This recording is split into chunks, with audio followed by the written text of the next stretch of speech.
pagi Saklar, selamat pagi semuanya. Pagi ini kita nyampe dalam sesi renungan kita hari ini. Ada renungan kita hari ini terambil dari kitab 1 Raja-Raja, pasal yang ke-10 ayat yang ke-24. Saya bacakan buat teman-teman semuanya. Seluruh bumi beriktihar menghadap Salomo untuk menyaksikan hikmat yang telah ditaruh Allah di dalam hatinya. Nats yang barusan kita baca itu terambil dari kitab 1 Raja-Raja, pasal yang ke-10 dengan judul perikop penghasilan Salomo dan kekayaannya. Jadi pada perikop ini diceritakan bahwa Raja Salomo ini memiliki sumber-sumber kekayaan dari mana saja. Ya, sumber penghasilannya itu ada begitu banyak, dari upeti, dari setoran para kepala-kepala daerah juga, dan setoran kepala daripada saudagar-saudagar. Dan salah satu upeti yang diterima Salomo ini cukup unik, yaitu dari seluruh raja-raja yang ada di muka bumi yang beriktihar, yang datang untuk mendengarkan hikmat Salomo.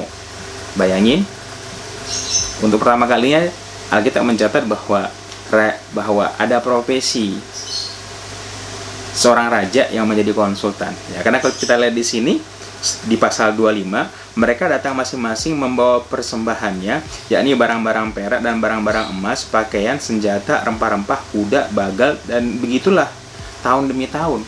Jadi ada begitu banyak raja-raja yang di seluruh dunia datang menghadap Salomo untuk bertanya soal dengan mereka, dan akhirnya mempersembahkan persembahan yang begitu banyak, dan itu menjadi salah satu sumber penghasilan Salomo, selain daripada pajak, dan juga tentang bagaimana Salomo ini memiliki perusahaan pelayaran bersama dengan Hiram yang mengangkut emas begitu banyak dan kayu cendana dari Hiram tentu saja.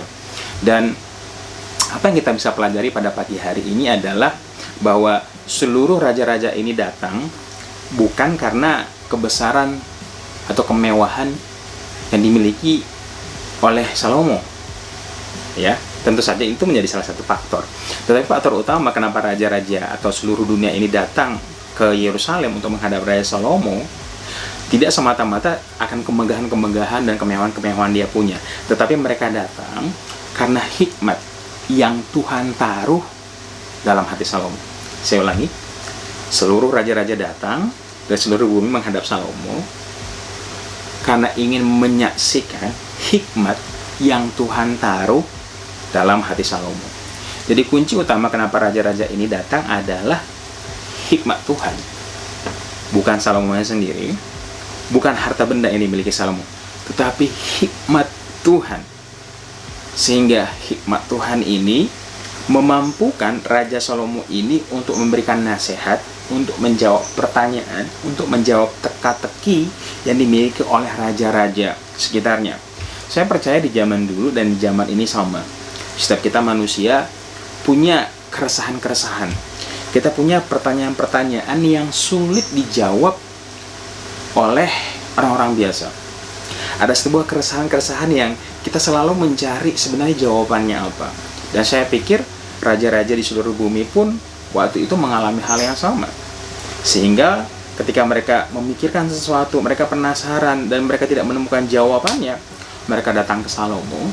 Dan ketika mereka bertemu dengan Salomo, Salomo menceritakan apa yang menjadi pertanyaan hati mereka. Salomo menjawab menjadi keresahan hati mereka, sehingga raja-raja itu menjadi lega. Dan sebagai ucapan terima kasih, raja-raja ini memberikan upeti-upeti.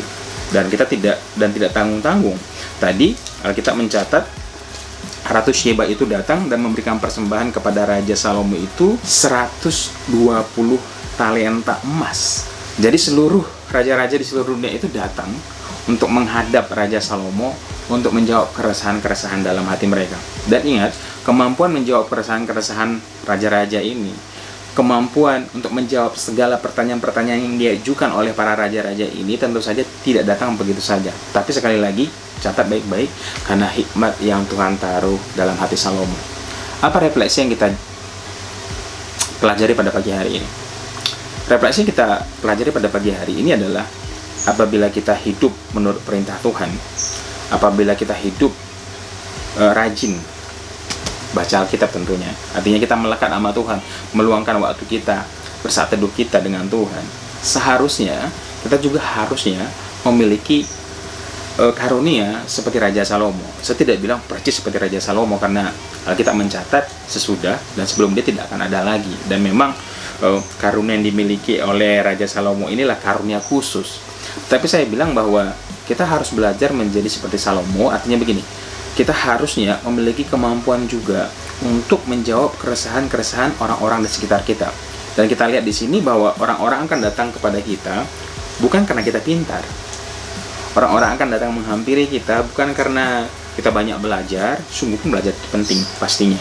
Tetapi orang-orang akan datang kepada kita karena begini, karena apabila kita memiliki hubungan yang dekat dan erat kepada Tuhan, maka hubungan kita yang erat dengan Tuhan itu akan menimbulkan satu buah pesona tersendiri dalam hidup kita, akan menimbulkan satu buah hikmat tersendiri dalam hidup kita, sehingga harusnya nih ya, orang-orang yang hidupnya melekat dengan Tuhan, orang-orang yang serius memiliki hubungan yang erat dengan Tuhan, harusnya orang-orang ini membawa pesona dan membawa jiwa-jiwa datang kepadanya automatically, secara khusus. Kenapa?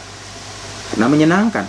Kenapa? Karena memang punya solusi, bisa menjawab apa yang menjadi pertanyaan orang lain. Ya. Dan saya pikir ini harusnya tidak menjadi hikmat khusus sih. Maksudnya begini, ya kita nggak akan sehebat Salomo, mungkin tidak akan seperti itu. Tapi saya pikir bahwa kemampuan untuk memberikan solusi, kemampuan untuk menenangkan hati orang lain, seharusnya itu adalah karunia natural yang kita miliki sebagai orang-orang Kristen, yang dimiliki oleh orang-orang yang hidupnya melekat kepada Tuhan. Karena sekali lagi, Salomo ini erat dengan Tuhan, dan sebagai konsekuensi Salomo ini erat dengan Tuhan, Tuhan memberikan hikmat kepadanya. Tuhan memberikan pesona tersendiri dalam kehidupan pribadinya. Dan pesona, hikmat ini akhirnya bisa menjawab kebutuhan banyak orang. Bisa menenangkan banyak orang dengan keresahannya. So, ini menjadi kritik mungkin buat saya pribadi dan buat teman-teman. Selama hidup kekristenan kita, selama kita hidup dengan Tuhan, erat dengan Tuhan. Pagi ini nanya yuk, gitu ya. Seberapa orang yang datang kepada kita dan nanya nasihat kita, dan seberapa hidup mereka itu diberkati dengan apa yang kita katakan.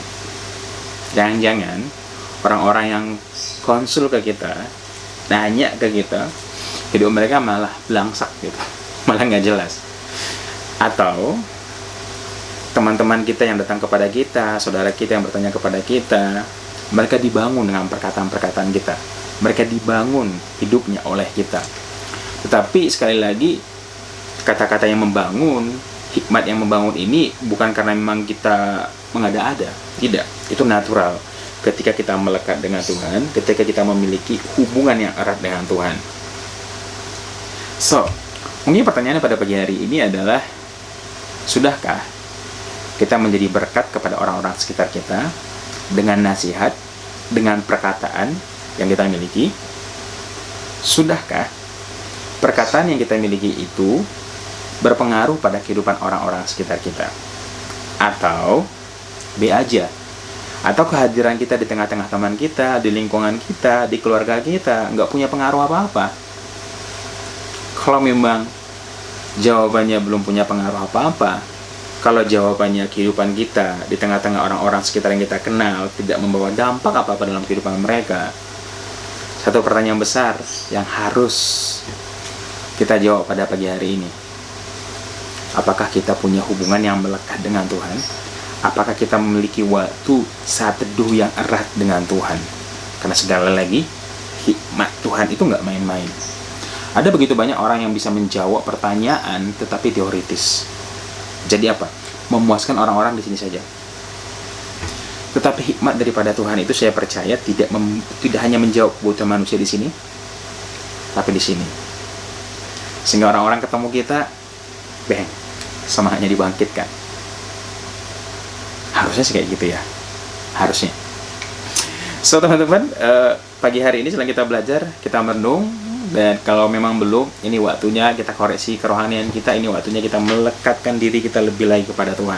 Dan kalau kamu merasa bahwa kamu sudah melekat dengan Tuhan, tapi orang-orang di sekitarmu tidak ada yang mendekat kepadamu, mungkin sekali lagi, karena kamu terlalu eksklusif, kamu terlalu egois. Yuk, orang yang dekat sama Tuhan itu harusnya nggak egois, orang yang dekat dengan Tuhan itu harus memikirkan jiwa-jiwa, memberkati orang-orang di sekitarnya. So, itu dia sakral kita hari ini. Sampai ketemu besok di sakral hari yang ke-100. Tetap semangat baca Alkitabnya dan bacalah Alkitab kita secara utuh dan menyeluruh.